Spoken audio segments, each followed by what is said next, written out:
So Ramkumar and பிரபு அவங்க ஃபேமிலிக்கு உங்களுடைய விஷயம் என்ன? பிகாஸ் 5th ஜெனரேஷன் இப்போ இவருடைய மகனும் நடிக்கிறதுக்கு வந்திருக்காரு, பிரபுவோட மகனும் படமும் ரிலீஸ் ஆகுது. ஸோ அவங்களுக்கு உங்களுடைய வாழ்த்துக்கள் என்ன? நல்லா வரணும்.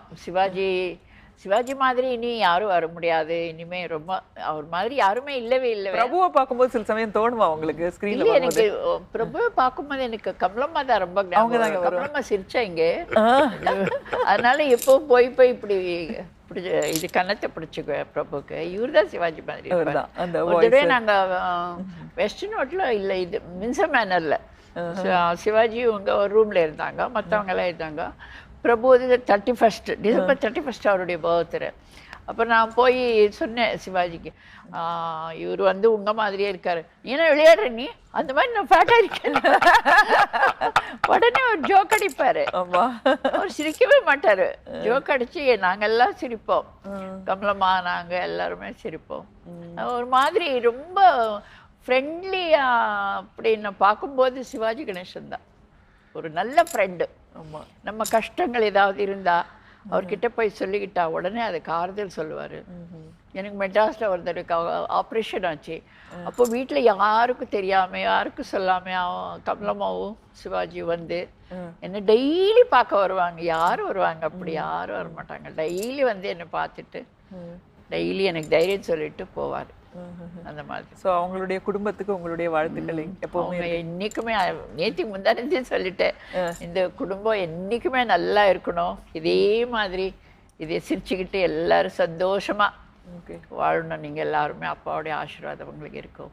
Thank you Ram for coming. இன்னொரு விஷயம், எங்க ஹஸ்பண்டோட கிளாஸ்மேட். இவர் என்ன பண்ணாரு, என் ஹஸ்பண்ட் என்ன பண்ணாரு எல்லாமே அவங்களுக்கு எல்லாம் தெரியும். அவர் கொஞ்சம் என்னோட நல்லா படிச்சாரு, அவ்வளவுதான். அதனால எனக்கு வந்து அவரை பார்க்கும்போது என்னோட ஹஸ்பண்டோட ஃப்ரெண்ட்ஸ் அவங்களெல்லாம் பார்க்குற மாதிரி ஒரு we're all family அப்படின்ற மாதிரி தோணும். Thank you Ram for Thank you very much. Thank you for having me here. இந்த ஷோல கலந்துக்கிட்டதுக்கு தேங்க்யூ ஸோ மச். ஸ்டுடியோவோட அனுபவங்கள், அந்த ஸ்டுடியோவில் இருக்கும்போது ஒருத்தர் பார்க்கறது பழகிறது எல்லாம், ஒரு ஸ்டுடியோ அதிபர், ஃபிலிம் ப்ரொடியூசர், ஏவிஎம் வந்து எப்படி சிவாஜி ஃபேமிலி வந்து நம்பர் 1 ஃபேமிலியோ இன் நடிகர்கள், அதே மாதிரி ஸ்டுடியோவில் வந்து ஏவிஎம் அப்படின்னு தான். ஏவிஎம் சரவணன் உங்களை பற்றி என்ன சொல்கிறாரு பார்க்கலாம். இந்த காலத்து ஹீரோயினுக்கும் சரோஜா தேவிக்கு நிறைய வித்தியாசம் இருக்குது. இந்த காலத்தில் ஹீரோயின்லாம் கொஞ்சம் அவங்க ட்ரெஸ்ஸில் தான் கிளாமரை காட்டுவாங்க. சரோஜா தேவி வந்து எந்த விதமான அப்சீன் ட்ரெஸ்ஸும் போட்டது கிடையாது. ஆனால் கிளாமர் கம்மியாக இருந்ததே கிடையாது. கிளாமரும் இருக்கும், அதில் கொஞ்சம் கூட வல்காரிட்டி இருக்காது. நல்ல அந்த டிக்னிட்டியோடு பண்ணக்கூடிய ஒரு ஆர்டிஸ்ட் அவங்க. எங்களுடைய படங்களில் வந்து முத பூகை இலாஸ்ன்னு கன்னடத்தில் எடுத்தோம். அந்த படத்தில் தான் முதல்ல ஆக்ட் பண்ணாங்க. அதுக்கப்புறம் நிறைய படங்களில் நம்பர் ஆஃப் பிக்சர்ஸில் எங்களை ஆக்ட் பண்ணியிருக்காங்க. அதில் குறிப்பிட்டு சொல்ல வேண்டியது அன்பேவா வந்து யாராலையும் மறக்க முடியாது. ராஜாவின் பார்வை ராணின்னா ராணி மாதிரியே இருந்தாங்க அவங்க. அப்படி அவ்வளோ அழகாக இருந்தாங்க. நல்ல கோஆப்ரேட்டிவ் ஆர்டிஸ்ட்டு. அண்டு அந்த ஸ்டாண்டர்டாக ஒரு ஃபேமிலியோடு வந்து உட்காந்து பார்க்கும்போது ஒரு ஹீரோயின்னா அது பார்க்கும்போது சந்தோஷமாக இருக்கக்கூடிய ஒரு ஹீரோயினாக இருந்தாங்க அப்படின்னு சொன்னால் அது மிகாது. பர்ஃபார்மன்ஸும் சரி, கிளாமரும் சரி, எல்லாமே நல்லாயிருக்கும். அதே சமயத்தில் வல்கராகவே இல்லாமல் எல்லாரையும் அட்ராக்ட் பண்ணாங்க அப்படின்னு சொன்னாங்க. சரோஜாதேவிக்கு ஈக்குவலாக ஒரு ஆர்டிஸ்ட்டை சொல்ல முடியாது. அந்த மாதிரி ஒரு அருமையான ஆர்டிஸ்ட்டு சரோஜாதேவி. எங்கள் அசோசியேஷன் ரொம்ப லாங் அசோசியேஷன். ரொம்ப சந்தோஷமாக இருக்குது அவங்கள பற்றி பேசக்கூடிய சந்தர்ப்பம் கிடைத்ததுக்கு. நன்றி, வணக்கம். அது ஒரு ஆஸ்பெக்ட் இல்லைங்களா?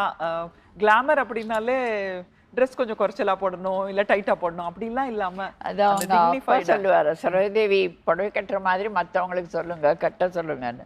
இது சாதாரணமாக தான் கட்டுவேன். அது என்னமோ அவங்க அப்பா ஏவிஎம் செட்டியார் எவ்வளோ நல்லா சரோஜாதேவி புடவையிலேயே ரொம்ப கிளாமரை காட்டிடுவாங்க, ரொம்ப நல்லா வருவாங்கன்னு சொல்லுவார். அப்புறம் அப்போல்லாம் ஏவிஎம்ல அவ்வளோ டிசிப்ளின் இன்னைக்கு வர்றதுக்கு இவங்களுக்கு எல்லாம் அதெல்லாம் அவங்க அப்பா தான் காரணம்னு சொல்லணும். அவர் அப்போ முதல்ல ஃபாரின்கெல்லாம் போயிட்டு வந்தார் ஏவிஎம் செட்டியார். போயிட்டு வந்து அவர் முதல்ல காலையில் 5 மணிக்கு வந்து ஸ்டுடியோவெல்லாம் ஒரு ரவுண்ட் பண்ணிவிட்டு எங்கேயாவது குப்பை இருந்தால் அதெல்லாம் எடுக்க சொல்லிவிட்டு ஸ்டுடியோ அவ்வளோ க்ளீனாக இருக்குன்னு காரணம் ஏவிஎம் செட்டியார் தான். அந்த கண்ணாடியில் தெரியறது என்ன அப்படின்னா, சாதாரணமாக பார்க்க மாட்டோம், ஒருத்தங்க இப்படி பார்க்க மாட்டோம், அப்படி கொஞ்சம் ஸ்டைலாக தான் பார்ப்போம். அந்த ஸ்டைல் அப்படிங்கிறது சரோஜாதேவி அம்மாவோட ஸ்டைல். அந்த பிளவுஸ் தைக்கிறது கூட எம்ஜி நாயுடு கிட்ட போய் சரோஜா தேவி மாதிரி தைச்சு கொடுங்க அப்படின்னு தான் கேட்போம். அந்த ஸ்டைல் எப்படி வந்தது? அந்த புடவை கட்டும் ஸ்டைல், சல்வார் கமீஸ் போட்டாலும் நிக்கிற ஸ்டைல், அது வந்து கான்ஷியஸா உங்களுக்கே தெரிஞ்சு வந்ததா? அது எப்படி வந்தது? இல்லை அப்படி இல்லை, நான் ஒன்றும் நினச்சி பார்க்கல. இப்போ சும்மா அவங்க கொடுப்பாங்க, நான் போட்டுக்கிறேன். பட் மேபி அது வந்து எனக்கு நல்லா சூட்டாக போயிடுச்சுன்னு நினைக்கிறேன். அது வரைக்கும் தமிழ்ல ஹீரோயின்ஸ் எல்லாரும் ஓரளவுக்கு கொஞ்சம் ஷார்ட்ல ஸ்டேச்சர்ல வந்து ஷார்ட்டா தான் இருப்பாங்க, கொஞ்சம் பிளம்பா இருப்பாங்க. நீங்க தான் வெடவெடன்னு ஒல்லியா அந்த நார்த் இந்தியன் ஹீரோயின்ஸ் மாதிரி இருந்து சல்வார் கமீஸ் எல்லாம் போட்ட மாதிரி இருந்தது. எனக்கு எப்பவுமே ஒரு ஒரு என்ன சொல்றாங்க, அதுக்கு எந்த விஷயம் பண்ணாலும் 100% கரெக்டாக இருக்கணும் அப்படின்னு ஒரு எண்ணம். எந்த விஷயம்னாலும் ஒரு ட்ரெஸ் பண்ணாலும் கரெக்டாக 100% நல்லா இருக்கணும், பர்ஃபெக்டாக இருக்கணும் அப்படின்னா ஒரு இது. அதுக்காக என்ன பண்ணுவேன்னா, அவங்க எடுக்கும்போது அப்போ நான் ரொம்ப மெலிசாக இருந்தால் தான் எந்த ட்ரெஸ்ஸும் சூட் ஆகும், இல்லைன்னா நல்லா இருக்காது. அக்கா அப்போல்லாம் ஜிம் எல்லாம் கிடையாது, எதுவுமே கிடையாது. நம்ம வந்து உடம்பெல்லாம் குறைக்க முடியாது. ஆனால் நான் என்ன பண்ணுவேன், சாப்பாடுல குறைச்சிடுவேன். சாப்பாடே சாப்பிட மாட்டேன், தூக்கம் இல்லை, சாப்பாடு இல்லை. ராத்திரி 2 மணி வரைக்கும் வேலை செய்வேன். ஸோ அது என்ன ஆகுதுன்னா மெலிசாக இருப்பேனா. ஸோ அந்த ட்ரெஸ்ஸு நான் கட்டின உடனே, புடவை கட்டின உடனே, இப்போது நான் பார்த்ததில்ல ஒரு அழகியதான் ஒரு பாட்டு வருது அன்பாலும், அதில் பாருங்கள் அந்த எல்லோ சாரீ, அதில் வந்து 1/2 மீட்டர் தான் எடுத்தாங்க, எனக்கு ப்ளவுஸ் ஆச்சு. ஸோ புடவையில் அப்போ எல்லாம் ப்ளவுஸ் எல்லாம் வராது, வெறும் புடவை தான் வரும். எனக்காக 1/2 மீட்டர் கட் பண்ணுவாங்க புடவையில், அந்த 1/2 மீட்டர்லேயே ப்ளவுஸ் ஆகும். அந்த அளவுக்கு உடம்பு மெலிசா இருக்கும். சினிமால நிறைய சாதிச்சாச்சு.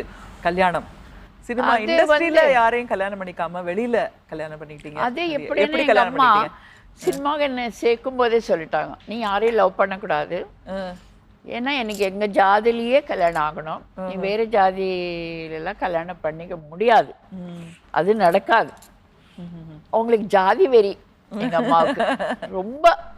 உங்களுக்கு அவ்வளோ நாங்கள் கவுண்டர்ஸ் சொல்றாங்களே அந்த மாதிரி இது. ஸோ நீ வந்து யாரையும் லவ் பண்ணேன்னா கண்டிப்பாக உனக்கு கல்யாணம் நடக்காது. அப்போ நீ வந்து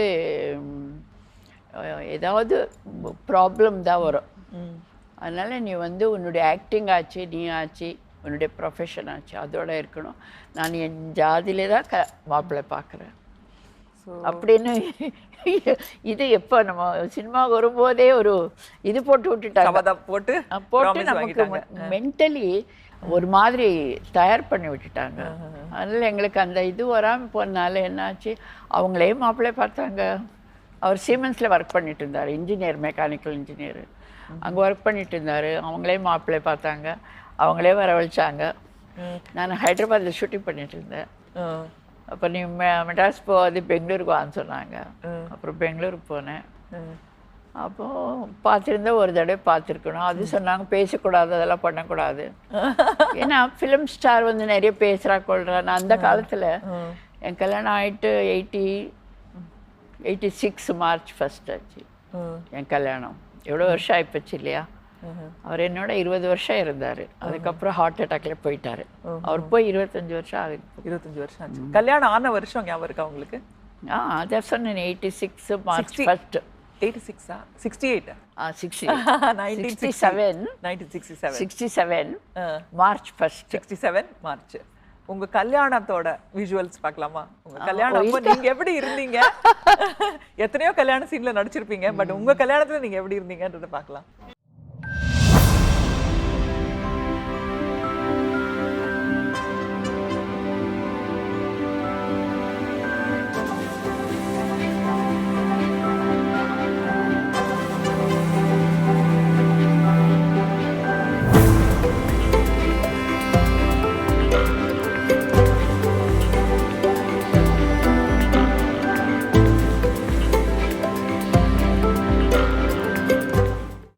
கல்யாணத்துல ஒரு துளி கூட மேக்கப் இல்ல இல்லையா?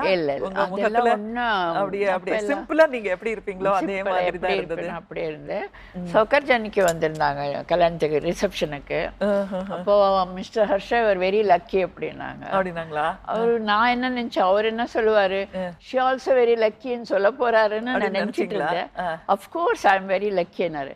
எனக்கு கொஞ்சம் இது ஏன்னா எங்க அம்மா ரொம்ப ஸ்ட்ரிக்ட், என்ன எதுக்கும் விட மாட்டாங்க, ரொம்ப ஸ்ட்ரிக்டா வச்சிருந்தாங்களே. இவர் அப்படி சொன்ன உடனே எங்கள் அம்மாவோட இவரே தேவையில்லையே, கொஞ்சம் நல்லா ஃப்ரீயாக இது பண்ணுறாரு, அப்புறம் என்னை சப்போர்ட் பண்ணுறாரு. அப்புறம் நானே லக்கின்னு சொல்ல, அஃப்கோர்ஸ் நான் லக்கி தான் அவள் எனக்கு கிடைச்சது அப்படின்னு சொன்னார். அப்படின்னு சொல்லிட்டு எனக்கு அவர் மேலே, அவர் யாருன்னே தெரியாது, முன்ன பின்ன பார்த்ததே இல்லை. அது யாரும் நம்பவும் மாட்டாங்க. நான் I was a super star. ஒரு சூப்பர் ஸ்டார் ஒரு கல்யாணம் பண்ணிக்கிறான்னா முன்ன பின்னே தெரிஞ்சிருக்கணும், பேசியிருக்கணும், எதுவுமே கிடையாது. அந்த மாதிரி ஒருத்தரோட எனக்கு கல்யாணம் அப்படின்னும் போது எப்படி இருக்கும் மனசு? ஆனால் ரொம்ப பயமா இருந்தது. என்ன லிப்ஸ்டிக் போடாதுன்னு சொல்ல போறாரோ. அப்புறம் இது ஆக்டிங் எங்க அம்மா சொல்லிட்டு இருந்தாங்க, நீ கல்யாணம் ஆன உடனே ஆக்டிங் கட், நீ வந்து நல்ல மருமகளன்னு பேர் வாங்கணும், அதெல்லாம் நீ சினிமாக்கெல்லாம் போகக்கூடாது, வீட்டோட இருக்கணும்னு. ஆனால் இவர் திலீப் குமார் பார்த்துட்டு அவர்கிட்ட கையை பிடிச்சிட்டு சொன்னார், சரோஜா மாதிரி ஒரு ஆர்டிஸ்ட் வரணும்னு ரொம்ப கஷ்டம், அவளை மட்டும் நீ சினிமா நிறுத்துறது பண்ணாதே, அவள் ஆக்ட் பண்ணட்டும். அது மட்டும் இல்லை, எனக்கு பொம்பளைங்க சும்மா உட்காருது எனக்கு பிடிக்காது, ஏதாவது ப்ரொஃபஷன் இருக்கணும் பொம்பளைங்களுக்கு சொன்னார் அவரு. அவ வேலை செய்யறதுக்கு இஷ்டப்பட்ட அவளா அவ போகலாம். ஸோ கல்யாணத்துக்கு அப்புறம் நடிக்கிறது எப்படி இருந்தது? ஓ, கல்யாணத்துக்கு அப்புறம் நிறைய படங்களை ஆக்ட் பண்ணேன். ஆக்சுவலி 100 ஃபிலிம் கூட நான் பண்ணது கிடையாது பிஃபோர் மேரேஜ். கல்யாணம் ஆனதுக்கு அப்புறம் தான் எனக்கு பத்மஸ்ரீ வந்தது, பத்மபூஷன் வந்தது. என்ன மாதிரி மறக்க முடியாத படங்கள்லாம் என்ன கல்யாணத்துக்கு அப்புறம்? அருணோதயம் ஆக்ட் பண்ணேன், படமா பாசமா ஆக்ட் பண்ணேன், தாமரை நெஞ்சம் ஆக்ட் பண்ணேன். தாமரை நெஞ்சம் பத்தி பேசியே ஆகணும். பாலச்சந்தர் கூட நீங்க நடிச்ச ஒரே ஒரு படம். ஆமாம், பாலச்சந்தர் சாரு, சௌகா ஜானகி, நாங்கள், வைரமுத்து சாரு இருந்தாருன்னு நினைக்கிறேன். எல்லாரும் தாதா சாஹேப் பால்கே அவார்டு வந்தது சிவாஜிக்கு. எல்லாரும் சிங்கப்பூர் கூப்பிட்டுருந்தாங்க சிவாஜியை, என்னையே கூப்பிட்டாங்க கூட வருது. நான் போயிருந்தேன். பாலச்சந்தர் சார் கிடைச்சாரு.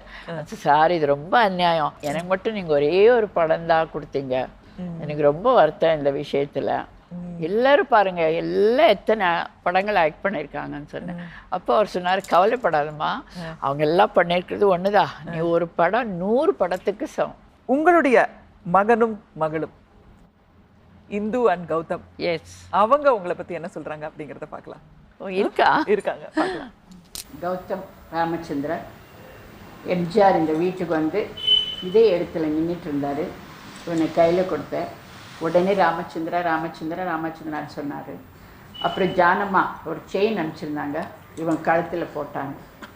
இப்போ கூட அந்த செயினை அவனை ரொம்ப யாருக்கும் கொடுக்காம வச்சுட்டு இருக்கான். ஹலோ, என் பேர் இந்து, நான் வந்து சரோஜா தேவி அம்மா பொண்ணு பேசுகிறேன். அம்மானா உங்களுக்கே தெரியும், she such a great artist. 5 languages பண்ணிருக்காங்க. நாங்கள் வந்து ரொம்ப டிசிப்ளின்டாக அம்மா வளர்த்துருக்காங்க. அம்மா வந்து ரொம்ப டிசிப்ளின்ட் ஆக்சுவலி. அப்படியே ஸ்கூல் டைமில் நான் ரொம்ப ப்ரொடெக்டிவாக வளர்த்துருக்காங்க. ஸோ தேங்க்ஃபுல் டு காட், நாங்கள் வந்து ப்ரொடெக்டிவ் என்வாயன்மெண்டல் வந்து இவ்வளோ we were able to achieve so much. சொல்லுங்க. அவங்களெல்லாம் ஆக்ட் பண்ண சொன்னாங்க, கேட்டாங்க ப்ரொடியூசர், சில பேரெல்லாம் கேட்டாங்க. அவங்க சொன்னாங்க, நாங்கள் ஆக்ட் பண்ண மாட்டோம், வேண்டான்னாங்க.